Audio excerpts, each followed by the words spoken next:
I'm Haley, and I was diagnosed with PH in 2010, fresh 18-year-old. I'm from Texas, but I relocated to New Mexico, which truly worked in my favor because now I'm a patient at one of the specialty clinics out here, UNMH. When I transferred to UNMH, I was a pretty angry, non-adherent patient. I just hadn't been well educated, honestly. I hadn't been taught about the disease process. Dr. Melendres was the first doctor to tell me that this was a progressive disease. They had a different approach. They had a social worker and a whole team of people that was geared to help me deal with everything beyond pH. I was really resistant to trying new therapies, especially the pump. They were begging me, but then also respecting my decision as a patient because they're trying to get me to a place of acceptance. And I survived being put on the pump. It was an emergency admit. I can't believe I lived through that because I was in really bad shape, but I caved and got on the pump. They totally, completely transformed me as a patient, that medical team. So University of New Mexico is wonderful, at least wonderful for me. They worked really well for me.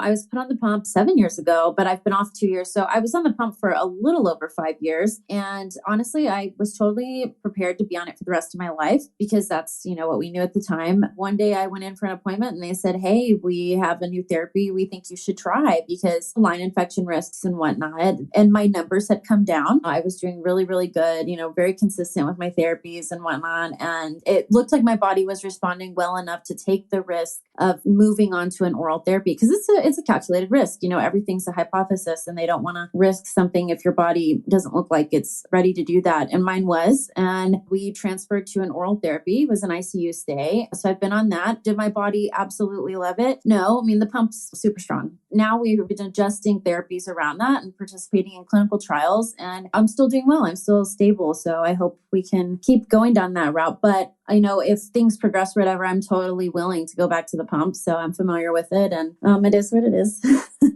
I moved to where I am now, super isolated town in New Mexico, and I just had really nothing going on. I have been on the pump for almost a year and I was processing really heavy, awful things. And I had a patient friend pass away. I had a massive panic attack actually. And I thought I was having a PH episode because my heart rate and blood pressure was so high.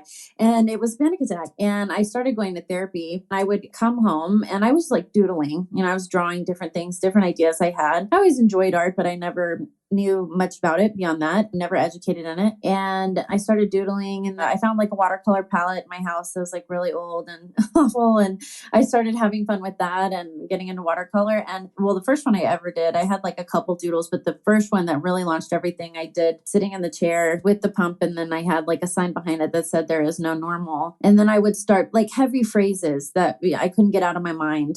Do I have worth or be present and different things like that. And I would start drawing them. It was I was putting thoughts I had or feelings I had in a visual form. It was really subconscious, basically. And then I realized what I was doing way later. And my therapist realized it too. And so now she encourages me. And now I know that it's therapeutic, but that's how it starts. It starts as a phrase or something that's bothering me. And I'm what does this look like? Because it's a big concept, usually mortality. I have a painting about that. I literally said to my therapist in a session, I scare people because I'm so comfortable with death. It has its own place in my house, I feel like. And she's like, is that your next painting? And I'm like, actually, yes. So, it's concepts like that I'm working on. It totally happens subconsciously. And I'm glad because now I don't think I'm linear enough to write as well anymore. I think art is a little bit healthier for me. I started sharing it on social media. I didn't really care about the reaction as much. It's so wild. People who are not patients do not have a good response to it, quite honestly. Most of the pictures are nudity,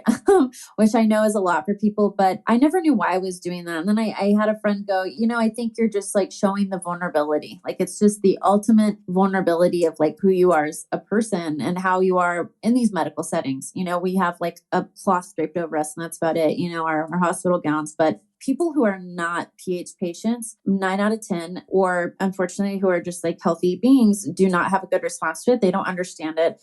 PH patients, those are the people who like my artwork. They love it. They connect with it. They share it. They reach out because of it, and they purchase the pieces. I had a patient who bought 2 pieces from me, and she has like a really intense story about her diagnosis and things she went through. And I could not be happier that she bought the piece she bought, because it was so personal and emotional for me. And then to know her story and why she wanted that particular piece was overwhelming. And I've had other people who are not PH patients, who are just chronic patients, or healthcare providers. So that's social workers, nurses, healthcare providers, and patients. Those are the people who appreciate my work, which makes me feel good. I feel like I am going through phases. So I feel like those were my introductory pieces of like when I started my work, and I was kind of like introducing myself and what I was dealing with and working through. It's a lot of watercolor and being on the pump and different things. And so I compiled like some words, because they are like individual puzzle pieces, and they're fine on their own. But every time I've hung them all together and displayed them at like a gallery or just my studio in my house, people are like, oh my God, seeing it all together. It's like puzzle pieces coming together, and it's powerful. And a friend who's like a professional artist was like, this needs to be in a book. Like, you're a storyteller with these pieces. And so I took my early pieces, the watercolor, and what I had to say about it and how I got to this point in my life and my work, and I put it all into like a little coffee table book, and just kind of did like the beginning. So I called this first set of pieces that are in the book There Is No Normal, because it was like introductory of like, there is no normal. This is my normal. We all have our different normals that exist. And now all the pieces that I'm currently working on, I call it transition, because I've literally spent the last 2 years working on transitioning off the pump, keeping my health away from the pump, and then also missing the pump. And sometimes I still hear it beep, or sometimes I get up and I still think it's attached to me, and I've been off it 2 years now. So it's like been a process, and also learning how to trust my body not having the pump. I didn't realize the emotional impact it would have of learning how to trust my new therapies, because I saw what the pump did for me and how it did keep me alive, and I had such trust in it. And so now I'm like developing a whole new trust. So now I'm painting about that. Maybe I'll compile like all my newest paintings transitions into another book. So it's like they're their own categories,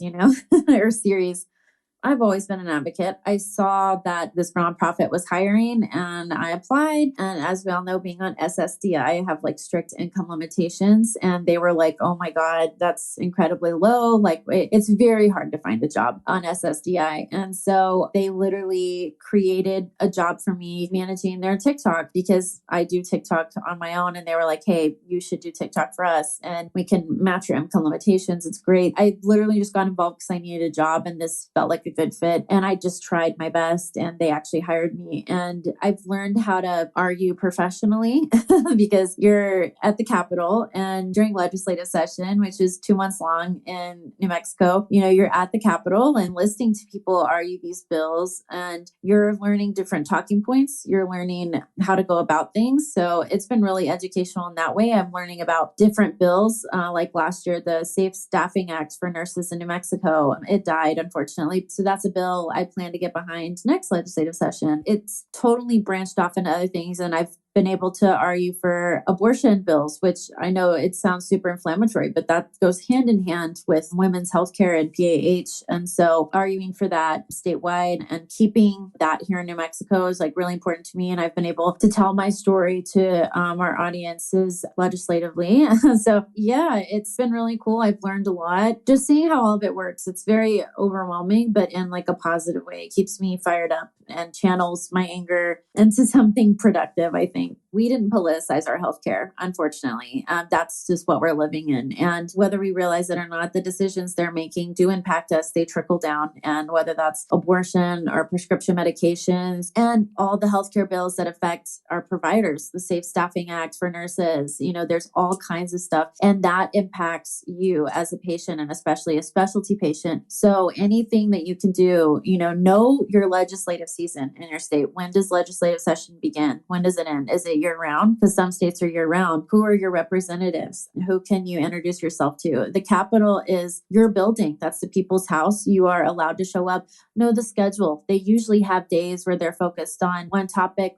Yesterday for us was Public Health Day, so I was down there. So just go down there, know your representatives, figure out where their offices are, agree to sit down with them, see if they have time to talk with you. It feels like a really big separate world, and it will feel that way, but that's where you belong. That's where advocacy happens. So yeah, don't be afraid of it. It's very intimidating. I think it's meant to be that way, but it's no, don't be intimidated.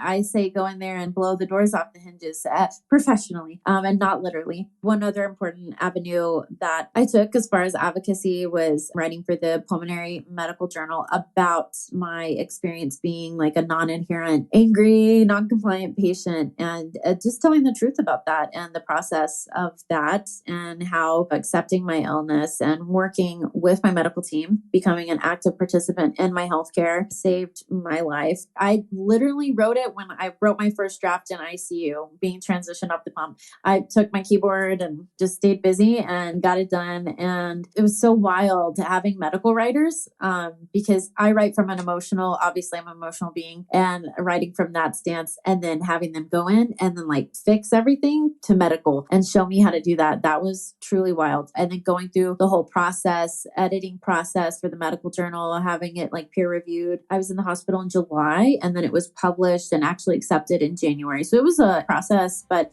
I loved it. It was really, really cool. So I enjoyed that. I think all of this has been like stepping stones and kind of unveiling like who I actually am, who I've needed to become. And I'm constantly evolving. Like right now I'm in school and hopefully by a year from now, I'll be in radiology school. And then the next step after that's the cath lab. So, which is wild to me to be shooting for that, but I really enjoy the cath lab. So I think this was all like setting me up. I think I needed to harness the anger that I felt as like a newly diagnosed patient, as just a lost patient. I needed to like work with that. My team did that with me. Therapy has done that. Art has done that. Now legislation and advocacy work has done that. And so I feel like now I can actually use it productively instead of using it to actively harm myself, which is what I was doing a very long time ago. So hopefully I'll keep evolving. I'm Haley, and I'm aware that I'm rare.